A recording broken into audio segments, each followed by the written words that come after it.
Assalamualaikum warahmatullahi wabarakatuh. Kembali lagi bersama saya Destiny Makmur, masih dalam dunia kampus, dunia disertasi, dunia akademik. Kali ini saya ingin menjawab pertanyaan dari teman ya di YouTube. Pertanyaan kayak gini. Umur saya 30 tahun, pekerjaan PNS, baru saja lulus S2, pengen lanjut S3. Kira-kira susah nggak ya? Gitu. Ini bisa dikatakan susah, bisa juga dikatakan mudah. Nah, di bagian sulitnya di mana, bagian mudahnya di bagian mana. Nah, ini sesuai dengan pengalaman saya yang saya alami ketika menyelesaikan kuliah S3 ya. Yang susahnya ini bagian kita dituntut untuk kemandirian tinggi dan kedisiplinan yang tinggi self diri kita. Saya ingat waktu saya selesai teori, saya mau ketika proposal itu saya luar biasa ujiannya waktu itu ya. Sedang hamil, dari semester pertama hamil itu nggak bisa, ya emosi kita, perasaan kita nggak enak gitu. Tapi waktu itu harus dipaksa, dituntut gitu. Gimana saya harus bisa menyelesaikan proposal saya dan bisa ujian proposal waktu itu, ingat sekali. Jadi waktu itu tekanan darah nggak stabil, emosi nggak stabil, tapi saya harus menyelesaikan gitu proposal saya. Rasanya ngeliatin teman-teman sudah ada yang maju, tentu sebagai maju kita kan menjadi wah saya kapan begitu. Akhirnya tuntut diri saya untuk disiplin hari-hari di depan laptop, kaki nggak bisa bersahabat lama, duduk lama, puyeng, terus kaki dingin. Akhirnya waktu itu solusinya pakai pemanas kaki. Jadi selama saya nulis proposal itu, saya harus menghangatkan kaki selama saya duduk di depan laptop. Itu perjuangan yang kalau saya ingatkan waktu itu ya, memang harus begitu. Kalau enggak, kita ikut aja emosi kita, sakit malas nggak akan selesai. Itu yang pertama, yang kesulitannya ketika itu. Kemudian riset mendalam. Nah, kita kuliah S3, penelitian kita jangan mengulang penelitian yang telah ada, dan kita dituntut meneliti hal baru, apa istilahnya di novelty-nya apa. Nah, ini kita dituntut untuk banyak membaca berbagai jurnal-jurnal yang berkaitan dengan judul disertasi kita di seluruh dunia. Setelah kita baca, mungkin ada di video sebelum aku jelaskan, kita lakukan mapping, maka di sana akan ketahuan nanti kita di mana hal yang terbaru dari penelitian kita. Kalau penelitian kita mengulang yang sudah ada, ya nggak akan diterima proposal kita. Nah, itu yang kesulitan yang kedua. Yang ketiga itu adalah tekanan publikasi ya.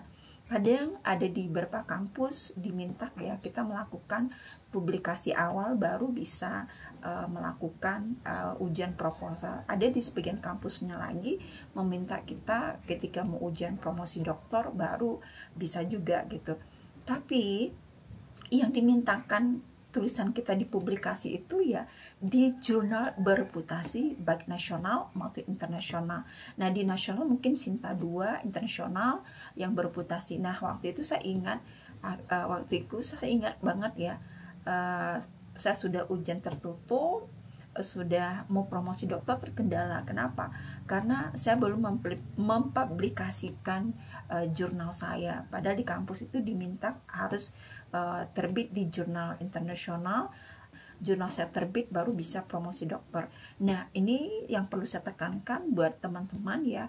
Sebaiknya dari awal sudah dipersiapkan jurnal apa yang akan diterbitkan, dan harus perhatikan jurnal yang bereputasi. Karena di kampus-kampus tertentu meminta ya, atau di kampus tertentu ada Sinta 2, tapi di kampus yang tertentu lagi minta yang bereputasi internasional. Bayangkan ya, di internasional itu kadang di approve atau direspon kadang 1 tahun ya, atau kalau kita beruntung mungkin lebih cepat gitu. Nah, emosional kita, nah ketika kita kuliah S3 ya merasa banget kesepian, kemana-mana itu sendiri, nggak ada lagi namanya.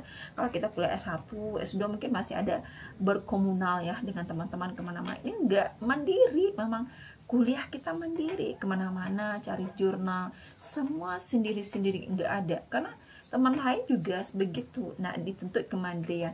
Tapi Kalau kita sudah terbiasa meneliti, menulis, riset, insya Allah akan memudahkan kita dalam kuliah S3 ini gitu. Kalau sudah punya bekal menulis, riset, insya Allah kayak gitu. Nah, kemudian manajemen waktu ini sangat penting. Pokok ingat ya, waktu saya menyelesaikan kuliah S3, hari-hari itu depan laptop, jadi selesai masak di dapur, target sudah sholat subuh langsung masak di dapur, sudah selesai paling lama di dapur sampai 3 atau 2 jam, sudah mandi langsung buka laptop waktu itu. Kemudian di list apa saja harus saya lakukan hari ini, harus disiplin manajemen waktu gitu. Kalau nggak kayak gitu kita nggak akan bisa selesai, apalagi ikut emosional, malas lah inilah, aduh nggak akan selesai. Selesai sih selesai, tapi waktu yang sangat lama. Nah, saya bersyukur saya punya manajemen waktu kayak gitu. Jadi hari ini apa yang harus diselesaikan, hari ini apa, dibuat list-list apa saja yang harus saya kerjakan. Itu pengalaman saya waktu saya menyelesaikan kuliah S3. Walaupun saya nggak ngapain sih di rumah, orang nggak tahu waktu itu saya ngapain di rumah. Berat loh kuliah S3 kayak gitu. Nah, saya waktu itu hari-hari depan laptop, bayangkan laptop kayak gitu nggak ada. Karena kalau saya kemana-kemana saya merasa mubazir waktu. Paling tidak saya bisa menyelesaikan satu paragraf, paling tidak saya bisa revisi, paling tidak saya dapat jurnal. Jadi memang ketat waktu itu sehingga saya bisa selesai cepat kayak gitu. Nah, itu tantangan yang luar biasa, dan tentunya juga tantangannya adalah biaya ya. Dan biaya ini mungkin nanti kita akan bahas. Sebenarnya saya sudah bahas secara detail kemarin, tapi nanti kita ulang lagi apa saja biaya yang rigid yang sangat perlu kita perhatikan secara detail. Kalau kita kuliah S3 tanpa biaya, apalagi sambil kerja, capek. Karena pengalaman saya ngeliatin di sekitar saya, orang yang sambil kerja, sambil kuliah cari capek fisik dan otak. Kuliah S3 ini sudahlah menguraskan otak, menguraskan fisik, kesehatan, emosional. Nah, itu perjuangan yang luar biasa menyelesaikan kuliah S3. Nah, ringannya tentu ada ringannya juga ya. Ringannya itu kalau kita sudah punya tipe riset penelitian sesuai dengan apa ya, bidang yang kita sukain, bukan yang ngikut-ngikut orang lain. Kalau kita sudah punya tema riset di awal, insya Allah kita dari awal masuk kuliah S3 kita sudah mulai pelan-pelan mengumpul referensi, mencari teori, grand teori, rumusan masalah yang tepat. Nah, itu ringannya kalau kita sudah.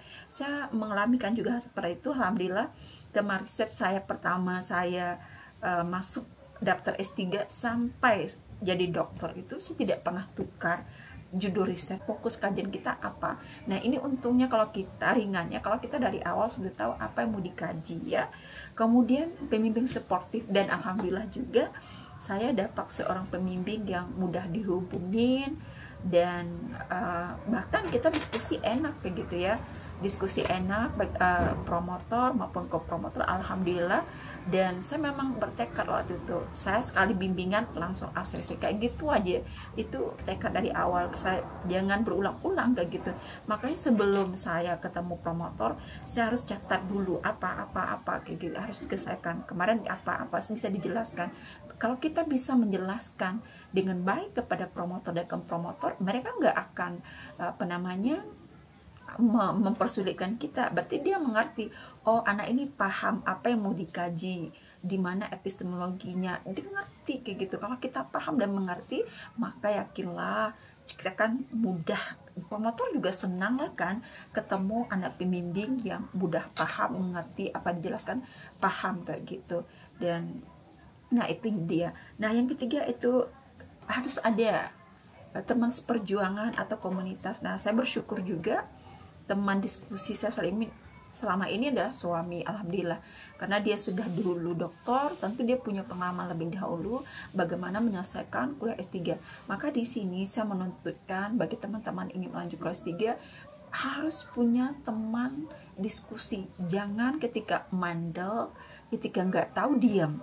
Mbak, percayalah dengan kita diskusi maka terbuka perspektif baru, pandangan-pandangan baru yang mungkin tidak terpikir oleh kita. Nah, saya bersyukur banget Allah berkemudahan ada teman diskusi. Ketika nggak tahu, saya tanya sehingga diskusi lancar, ditulis, dicatat. Akhirnya ketika membimbing dengan promotor, alhamdulillah bisa terjawab semua, sudah diselesaikan. Kemudian harus ada punya motivasi. Nah, ini harus ditanya pada diri kita, sebenarnya tujuan kuliah S3 itu apa? Tanya dengan diri kita, hanya sebatas dapat gelar atau benar-benar ada goal besar yang di sana? Apa kita ingin jadi seorang ilmuwan, atau kita ingin memperdalam keilmuan kita dalam filsafat atau apa? Nah, harus punya. Kalau kita punya target, maka nanti target utama apapun rintangan yang kita hadapin, kita akan semangat. Itu jangan sampai kita ngikut-ngikut aja orang-orang kuliah, kita kuliah ya, jangan. Itu akan rugi sendiri, nggak ada punya goal. Namun yang perlu diperhatikan ya, untuk kuliah S3 ini sebenarnya nggak cerdas sih, betul juga, tapi di atas cerdas itu ada hal yang harus kita renungkan, kegigihan. Kalau kita gigih, insya Allah walaupun kita nggak pintar-pintar amat dibanding dengan teman-teman yang lain, insya Allah kita akan selesai. Kalau kita nggak gigih, kemudian nggak pula jenius, ya dengan harap deh akan lama. Saya melihatin juga ya, kita pengalaman saya, ada teman di kelas itu vokal banget gitu, di kelas vokal gitu, yang kita selesai ya 3 orang. Yang selesai ini dibilang cerdas ya enggak juga, tapi apa? Karena kegigihan tadi, maka gigih tadi, tekun tadi, dan terus berdoa kepada Allah minta diberi kemudahan, maka itu selesai gitu. Jadi kuliah S3 itu dikata sulit juga enggak, dibilang mudah juga enggak. Ada sulitnya, ada susahnya, tapi nikmatilah kesulitan itu, nikmatin, karena di sanalah, dari dibalik kesulitan itu ada ilmu, ada pengalaman, dan akan memudahkan kita ke depannya. Kalau kita jangan, dan perlu diperhatikan, jangan sampai disertasi kita dibuat orang lain rugi, karena disinilah latihan kita menulis tingkat tinggi. Saya merasakan ada perbedaan yang luar biasa ketika kuliah S1, S2, dan S3. Waktu S2 itu merasa udah keren banget deh nulis, ketika S3 luar biasa dampaknya. Jadi itu ya, bagi teman-teman yang ingin kuliah S3, yuk silahkan, jangan takut. Sulitnya ada, mudahnya juga ada, nikmatin aja proses itu. Di balik proses itu kita terus berikhtiar dengan gigih dan libatkan Allah setiap proses kehidupan kita. Nah, mudah-mudahan informasi bermanfaat. Seandainya teman masih ada pertanyaan, silahkan komen. Nanti mudah-mudahan saya bisa menjelaskan dan menjawabnya secara detail. Assalamualaikum warahmatullahi wabarakatuh.